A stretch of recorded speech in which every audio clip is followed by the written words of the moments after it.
नमस्कार, मैं हूं संजय शर्मा। आप देख रहे हैं 4 PM न्यूज नेटवर्क। मोदी और शाह की जोड़ी अब तक तो बाकी लोगों के बयानें लिया करती थी। विपक्ष के बयान लिया करती थी कि विपक्ष के किस नेता को कैसे निपटाना है। लेकिन लगता है कि इस बार उन्होंने मोहन भागवत का बयान ले लिया है। मोहन भागवत ने बड़ी शान के साथ कहा कि हमने हरियाणा जितवा दिया, हमने महाराष्ट्र जितवा दिया। मोहन भागवत ने कहा, मतलब मोहन भागवत के समर्थकों ने, उनके चेले चपाटों ने कहा। पहली बार ऐसा हुआ कि संघ ने बाकायदा कोशिश करी कि खबरें छपें, खबरें चलें कि हरियाणा और महाराष्ट्र को जिताने में संघ का हाथ था। ये मैसेज देने की कोशिश करी कि हम पार्लियामेंट के चुनाव में नहीं जुटे तो मोदी बहुमत नहीं पा सके। हम जुटे तो हमने हरियाणा और महाराष्ट्र जिता दिया। मतलब मोदी का कद कम हो गया, संघ का कद बढ़ गया। क्योंकि पिछले 10-11 सालों से ये चल रहा था, संघ बौना हो गया, मोदी बड़े हो गए। मोदी तो इतने बड़े हो गए कि ऐसे-ऐसे फोटो बनाने की हिम्मत हो गई कि मोदी बड़े हैं और भगवान राम छोटे हैं, उनका राम जी का हाथ पकड़ के ले जा रहे हैं। भगवान राम बच्चे हैं और मोदी बड़े हैं। लेकिन मोहन भागवत ने जब ये करने की सोची, होगी, होगी मैं कह रहा हूँ, मेरे पास कोई सबूत नहीं है। लेकिन अखबारों में, चर्चाओं में, हर जगह ये बात हो रही है, संघ कह रहा है। तो फिर मोदी और शाह की जोड़ी ने सोचा कि अब मौका देखा जाए और निपटा दिया जाए। जिस तरह से अमित शाह की एक गलती पे सब लोग उनको निपटाने पे जुड़ गए हैं, अंबेडकर अंबेडकर वाले बयान पे, उसी तरह भागवत के एक बयान पर अब मोदी ने भी प्लान कर लिया। भागवत ने कहा कि मंदिर के नीचे मस्जिद, मस्जिद के नीचे मंदिर, इस तरह की बातें कुछ लोग कर रहे हैं और हिंदू नेता बनना चाह रहे हैं, इस तरह का बयान दिया भागवत। और उसके बाद मोदी ने ट्रम्प कार्ड चल दिया। वो कर दिया जिससे भागवत की हालत खराब हो जाए, निबट जाए मोहन भागवत। क्या है ये पूरा प्लान? अभय दुबे जी से इस बातचीत में इसका खुलासा होगा। बहुत बेहतरीन बातचीत होगी आज, तार्किक बातचीत होगी आज, मुद्दों पे बातचीत होगी आज। पूरी बातचीत सुनिएगा, आपको बहुत मजा आएगा। उससे पहले चैनल को सब्सक्राइब और ज्वाइन कर लीजिएगा। चलते हैं अभय दुबे जी के पास। 4 PM न्यूज नेटवर्क में स्वागत है अभय दुबे जी आपका। अमित शाह का बयान, इस पर विवाद थमने का नाम ही नहीं ले रहा है। मायावती जी ने पूरे देश में प्रदर्शन कर डाला, बहुजन समाज पार्टी सड़कों पर आ गई, विरोध किया और ये कहा कि बाबा साहब का अपमान हम सहन नहीं करेंगे। क्या लग रहा है आपको कि ये मुद्दा थमेगा कैसे? क्योंकि विरोध की जो आवाजें हैं, वो रोज तेज हो रही हैं, वो अलग-अलग एंगल से निकल के आ रही हैं, वो एक बड़ा मूवमेंट बना रही हैं और कहीं न कहीं खतरा भी पैदा हो रहा है भाजपा संघ को। ये रुकेगा तो फिर रुकेगा कैसे? देखिए, मायावती अगर अंबेडकर के सवाल पर, अमित शाह ने अंबेडकर का जिस तरह अपमान किया, उस सवाल पर अगर विरोध प्रदर्शन नहीं, विरोध का झंडा खड़ा नहीं करती, अगर वो आक्रामक रवैया अख्तियार नहीं करती और वो हाथ पर हाथ रख के बैठी रहती जैसा कि आजकल उनका रवैया हो गया है, तो इससे मायावती की पूरी राजनीति समाप्त हो सकती थी। इसका खतरा मायावती के सामने था। इसका एक ऐतिहासिक कारण है। महाराष्ट्र से भी ज्यादा मैं मानता हूं कि उत्तर प्रदेश अंबेडकरवाद का गढ़ है। उत्तर प्रदेश के दलित आंदोलन पर अंबेडकरवाद की बहुत पुरानी छाप है। कांशीराम के भी उभार से पहले, बहुजन समाज पार्टी के निर्माण से भी पहले, DS4 के निर्माण से भी पहले, बामसेफ के निर्माण से भी पहले उत्तर प्रदेश के दलित आंदोलन के ऊपर अंबेडकरवाद का बहुत बड़ा असर था। जय भीम का नारा उत्तर प्रदेश के लिए बहुत पुराना नारा। आज जो प्रियंका गांधी जो नारे लगा रही हैं, जय भीम, वो नारा उत्तर प्रदेश में मैं अपने बचपन से सुन रहा हूं, जब बहुजन समाज पार्टी का कोई पता नहीं था। तो और उसकी वजह यह है कि उत्तर प्रदेश के जाटव समाज के ऊपर, जो कि दलित आंदोलन के केंद्र में है, दलित आंदोलन जाटव समाज के कंधों पर खड़ा हुआ है उत्तर प्रदेश का। 100 दलित अगर उत्तर प्रदेश में होते हैं तो उनमें 70 के आसपास जाटव होते हैं, बाकी 30% में बाकी बिरादरियां होती हैं। तो इसलिए मायावती के लिए तो बहुत जरूरी था कि वो इस मामले को बहुत ताकत के साथ उठाएं। हम लोगों को देखना ही चाहिए क्या मायावती इसी ताकत के साथ लगातार इस मामले को उठाती रहेंगी, क्योंकि ये इस मामले को उठाकर वो जो भारतीय जनता पार्टी के साये में चली गई है, ऐसा लगता है कि भारतीय जनता पार्टी ने उनकी कोई नस दबा रखी है, मायावती को राजनीति नहीं करने दे रही है। इससे मायावती बाहर निकल सकती है।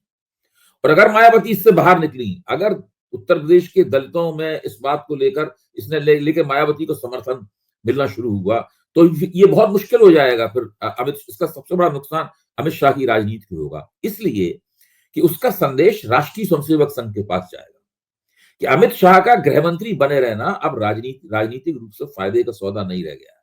अमित शाह जब मंच पे आएंगे तो सबसे ज्यादा जिनको देख कर कोई भड़केगा तो वो दलित समुदाय भड़केगा।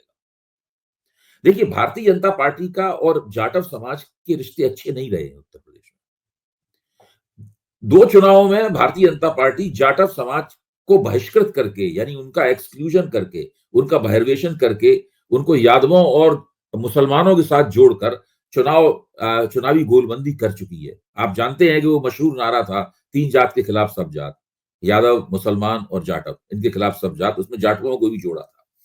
इसीलिए मायावती भाजपा की हमेशा लगातार कोशिश रहती है कि जाटव समाज के खिलाफ, जाटव समाज को बाहर करें राजनीति से, उसको निष्प्रभावी करें। अच्छा, ये चीज मायावती को समझनी चाहिए थी पहले भी। मायावती मुख्य तौर पर जाटव समाज की नेता है और अंबेडकर के ऊपर हमला दरअसल जाटव समाज की राजनीति पे हमला है, व्यवहारिक रूप से। अंबेडकर एक राष्ट्रीय हस्ती हैं और वो केवल जाटवों के, दलितों के नेता नहीं है, बाकी समाज के तबकों में भी उनका बड़ा सम्मान है। लोग उनको श्रद्धा के भाव से देखते हैं। संविधान निर्माता के रूप में उनकी हस्ती बहुत ऊंची हस्ती है अम्बेडकर की। लेकिन जाटव समाज में उनका विशेष रूप से सम्मान है, क्योंकि जाटव समाज की जो हैसियत है, जो ब्यूरोक्रेसी में हैसियत है, वो सारी की सारी अम्बेडकर की वजह से है। तो इस वक्त अगर जाटव समाज उठकर खड़ा होता है बहन जी के नेतृत्व में और अमित शाह को कटघरे में खड़ा करता है, अमित शाह के वक्तव्य के ऊपर सवालिया निशान लगाता है, अमित शाह की कड़ी आलोचना होती है और उसके अंदर एक तरह की उथल पुथल मचती है और जुझारू रवैया पैदा होता है भाजपा समाज का, तो सबसे ज्यादा नुकसान अमित शाह के कैरियर को होगा। अगर राष्ट्रीय स्वयंसेवक संघ के दिमाग में ये बात आ गई कि भाई इस बंदे की वजह से दलितों में भारतीय जनता पार्टी कमजोर हो रही है, तो फिर अमित शाह से जवाब तलब होगा और उसका अमित शाह को जवाब देना पड़ेगा और इससे अमित शाह के नंबर भी कम होंगे। और मुझे नहीं लगता कि इससे जो नरेंद्र मोदी का उत्तराधिकारी बनने की अमित शाह की जो इच्छा है, जो कामना है, वो कामना सफल होगी। मेरे ख्याल से वो विफल होने की तरफ ज्यादा जाएगी। अच्छा, आपको नहीं लगता अभय जी कि बीजेपी ने भी एक रणनीति के तौर पे बड़ी गलती कर दी? उन्होंने वो इतिहास के गड़े मुर्दे उठा लाए कि वो जो नेहरू ने अम्बेडकर का अपमान किया था, तरह-तरह की बातें करने लगी, गोदी मीडिया आगे बढ़ के शो दिखाने लगा। सुधीर चौधरी तो बाकायदा इस बात पे तुल गए कि नेहरू ने अपमान किया था बाबा साहब का। अब इतिहास में जो कुछ हुआ, वो हुआ। पता नहीं किया था, नहीं किया था। वो कहते हैं कि हिंदू कोड बिल का विरोध तो संघ के लोग कर रहे थे। जबकि बाबा साहब लाना चाहते थे, तो अपमान तो इन्होंने किया है। लेकिन वो पिछली बातें थी। ताज़ा मामला ये है कि आपने बाबा साहब का उपहास उड़ाया। अम्बेडकर, अम्बेडकर, अम्बेडकर, क्या अम्बेडकर करते रहते हैं? इतना भगवान का नाम ले लेते। दलितों के भगवान हैं वो। तो वो मैसेज जो है पिछले, आप उसको सोच रहे हो कि हम नेहरू की बात करके और निपटा देंगे अमित शाह बयान को, बाबा साहब के बयान को। लेकिन मुझे लग रहा है कि गोदी मीडिया के लाख चिल्लाने पे भी वो विवाद खत्म तो हुआ नहीं। अब ये अंत तक पहुंचेगा कैसे? कौन-सी तरकीब है कि अमित शाह ये निपटा दें बीजेपी, क्योंकि जितना बढ़ेगा, हम मायावती का विरोध हुआ, प्रदर्शन हुआ, कल को कांग्रेस कर रही है, लगातार रोज एक ना एक बात हो रही है, ये निपटेगा कैसे? नहीं, आपका ठीक कहना है। आप अतीत को अपने तरीके से गढ़कर, अतीत को आप तोड़ मरोड़ कर पेश करके आप वर्तमान में जो आपने किया है उसको आप झुठला नहीं सकते।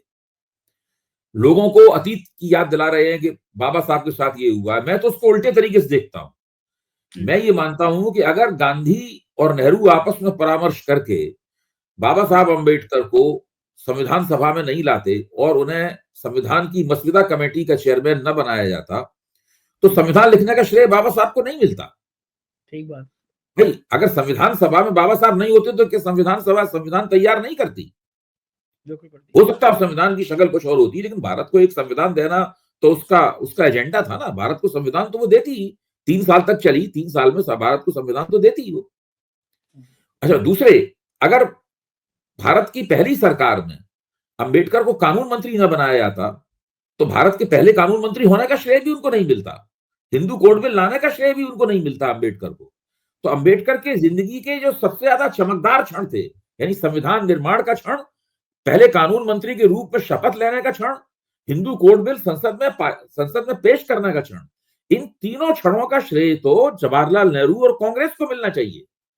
और इस बात को कांग्रेस, इसकी वजह से कांग्रेस को दलितों ने बहुत बड़े बड़े अरसे तक वोट भी दिया है। आप देखिए ना, आजादी के बाद में मेरे ख्याल से लगभग आधी सदी तक देश के दलित कांग्रेस को ही अपनी एकमात्र पार्टी मानकर वोट देते रहे हैं, क्योंकि वो जानते थे कि अब के कांग्रेस के साथ में, कांग्रेस की सरकार का जब उद्घाटन हुआ 1947 के बाद में, तो उसके साथ बाबा साहब का नाम जुड़ा हुआ था। जब संविधान का उद्घाटन हुआ तो उसके साथ बाबा साहब का नाम जुड़ा हुआ था। तो आप उस पुराने अतीत को अपने मनमाने तरीके से तोड़ मरोड़ के पेश करके अमित शाह ने जो कहा है उसको आप पर्दे के पीछे नहीं फेंक सकते, पृष्ठभूमि में नहीं फेंक सकते। वो बार-बार निकल कर आएगा, भारतीय जनता पार्टी का मुंह चिढ़ाएगा और भारतीय जनता पार्टी काफी सकपकाई हुई है। अगर आप ध्यान से देखें तो सारे के सारे कदम बचाव की मुद्रा में है। भाई आप भाषा कोई भी इस्तेमाल करें, मुख्य तौर पर आपके ऊपर एक हमला हो रहा है और आप बच रहे हैं, उससे हमले से बचने की कोशिश कर रहे हैं, तभी आप अतीत को निकाल के ला रहे हैं। अभी तक भारतीय जनता पार्टी ने नहीं बताया है कि पिछले 10 वर्ष में, अब 11वीं साल चल रही है उनके शासन का और कई राज्यों में भी लगातार उनकी सरकार है, क्या उन्होंने दलितों के पूरे कोटे की भरपाई की है? नहीं की है? क्या नौकरियों में दलितों का कोटा खाली नहीं पड़ा हुआ है कई जगहों पर? मतलब बहुत सारे ऐसे मसले हैं जिसके लिए भारतीय जनता पार्टी जवाबदेह है। आज तक भारतीय जनता पार्टी ने रोहित वेमुला कांड के बारे में पूरी सफाई नहीं दी है। आज तक गुजरात में दलितों के ऊपर जो भीषण अत्याचार हुए हैं उसकी सफाई नहीं दी गई है। आज तक पश्चिमी उत्तर प्रदेश में योगी जी के शासनकाल में दलितों के ऊपर जो ऊंची जातियों ने हमले किए थे 2017 के बाद से ही शुरू हो गए थे, हम सब लोगों ने इसकी रपट पर टीका टिप्पणियां की हैं, उसकी आज तक कोई सफाई नहीं दी गई है। क्या उत्तर प्रदेश के दलित मानते हैं कि उत्तर प्रदेश में ऐसी सरकार चल रही है दलितों के प्रति हमदर्द है? मुझे तो नहीं लगता ऐसा। उत्तर प्रदेश सरकार ने आज तक ऐसा कोई भी काम नहीं किया है जिससे लगे कि वो दलितों की विशेष रूप से चिंता करती है, या उत्तर प्रदेश की पुलिस ने दलितों की खास तरफदारी की है। ऐसा कुछ भी नहीं किया गया है। तो भारतीय जनता पार्टी तो केवल एक ही तरीके से अमित शाह ने जो पाप किया है संसद में, उस पाप की भरपाई तभी हो सकती है जबकि भारतीय जनता पार्टी बताए कि हमने दलितों के पक्ष में क्या क्या किया है, उसकी लिस्ट पेश करे। जब वो लिस्ट पेश करेगी तो विपक्ष उसकी आलोचना करेगा, तब सार्वजनिक जीवन में बहस होगी कि भाजपा ने दलितों के पक्ष में कुछ किया है या नहीं किया है। कांग्रेस ने क्या किया था ये बताकर वो अभी जो हुआ है इसकी भरपाई भारतीय जनता पार्टी नहीं कर सकती और इसका लगातार उसको राजनीतिक नुकसान होता रहेगा। अच्छा, आप अगर अमित शाह जी की जगह होते, ये हाँ। गलती आपने कर दी होती तो आप क्या करते, कैसे निपटते इससे? नहीं, पहली बात तो मुझसे गलती होती ही नहीं कि मेरे तो अंबेडकर के साथ रिश्ते दूसरे किस्म के हैं, मैं तो ये गलती कर ही नहीं सकता था। इसलिए आप मुझे तो उनकी जगह रखिए ही नहीं। प्रश्न इस बात का है कि अमित शाह से ही गलती क्यों हुई? विचार हमें इस बात के ऊपर करना चाहिए कि अमित शाह से गलती क्यों हुई। देखिए उसकी सबसे बड़ी वजह ये है कि ये लोग केवल अंबेडकर की तस्वीर लगाते हैं, अंबेडकर की विचारधारा से इनका कोई संबंध नहीं है। दत्तोपंत ठेंगड़ी हैं, एक राष्ट्रीय स्वयंसेवक संघ के विचारक हैं, सिद्धांतकार हैं, जिनका देहांत हो चुका है अब। उन्होंने बहुत कोशिश करके अंबेडकर के विचारों को इधर से निकाल के उधर से जोड़कर कुछ कतर व्योत करके एक ऐसा ढांचा बनाने की कोशिश की थी जिससे लगे कि अंबेडकर दरअसल एक हिंदू चिंतक थे। वो हिंदू समाज में छुआछूत वगैरह की जो बुराइयां हैं उन बुराइयों से चिंतित थे, इसलिए हिंदुओं में समाज सुधार करने की कोशिश कर रहे थे।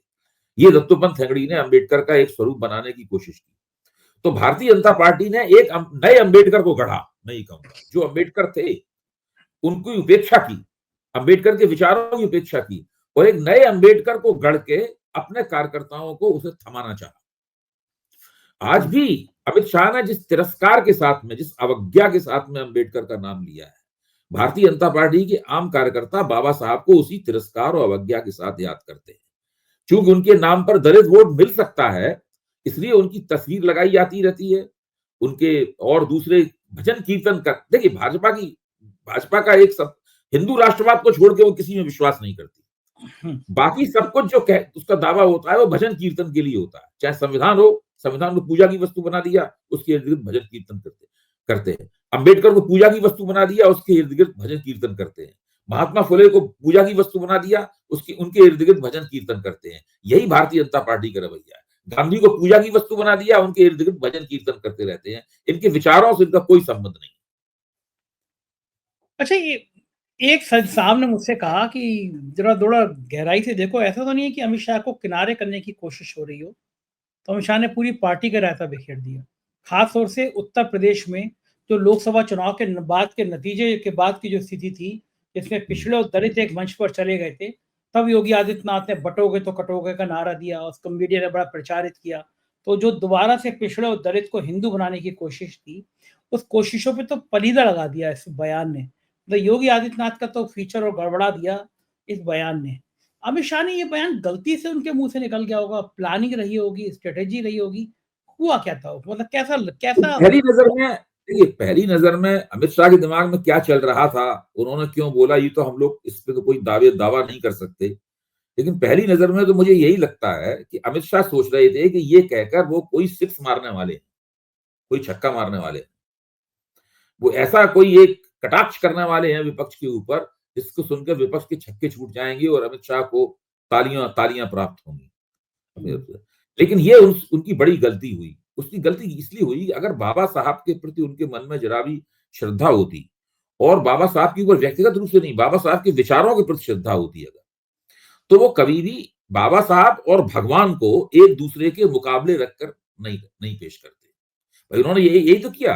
बाबा साहब वर्सेस गॉड कर दिए, बाबा साहब वर्सेस भगवान कर दिया।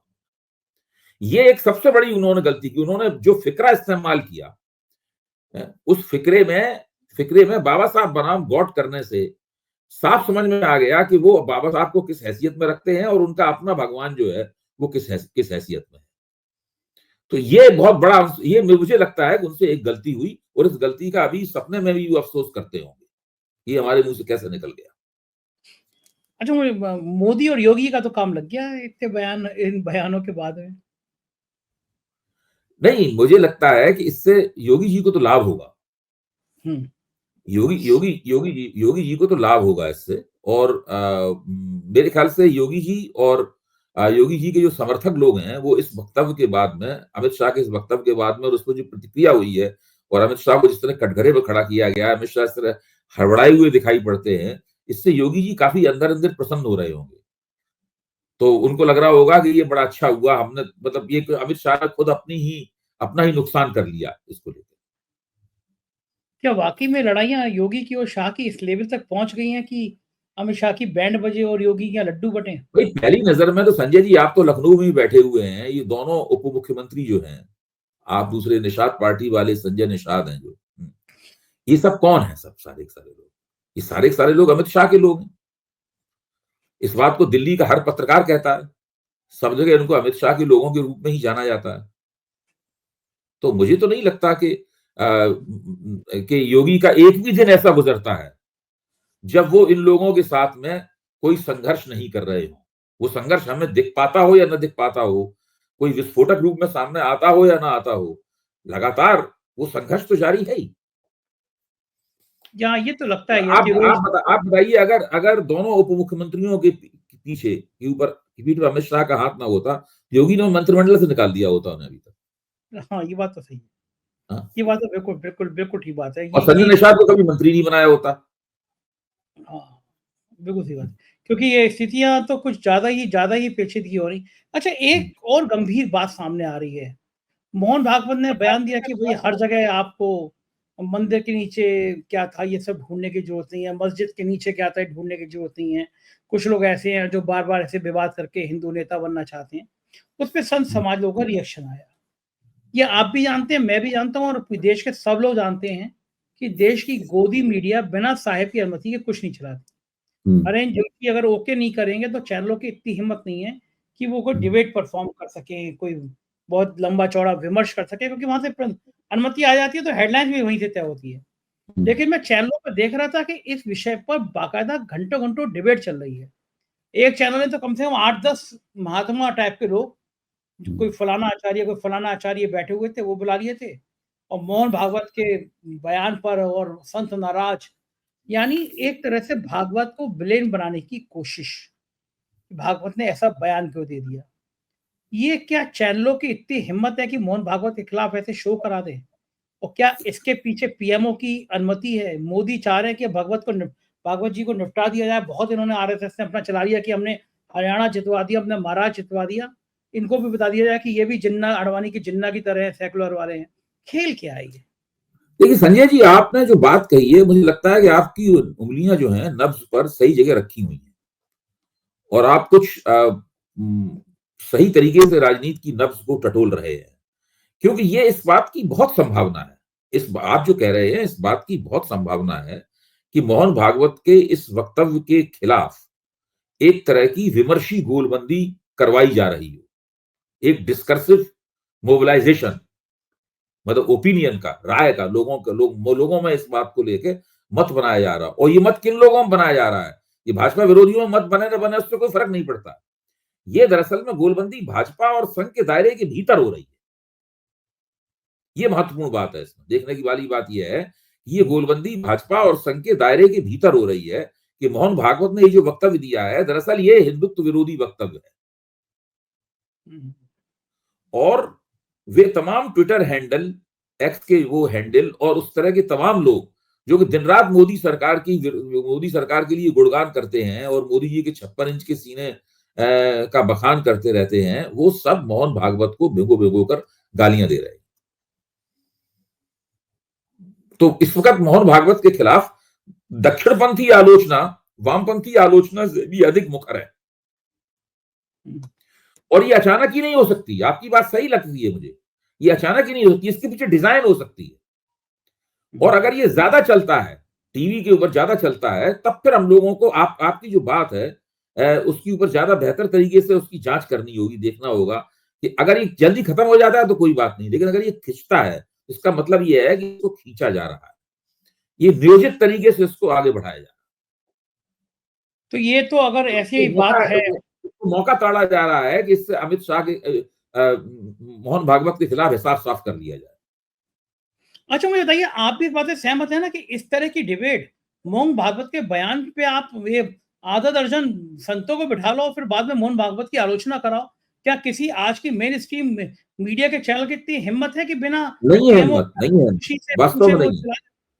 नहीं, सही कह रहे हैं आप, वास्तव में इस बात की हिम्मत नहीं है। ऐसा तभी हो सकता है जबकि इसके पीछे शय हो कोई ना कोई, तो ये और वो बात शय जो, कहां से होगी हम सब लोग जानते ही हैं इस बात को।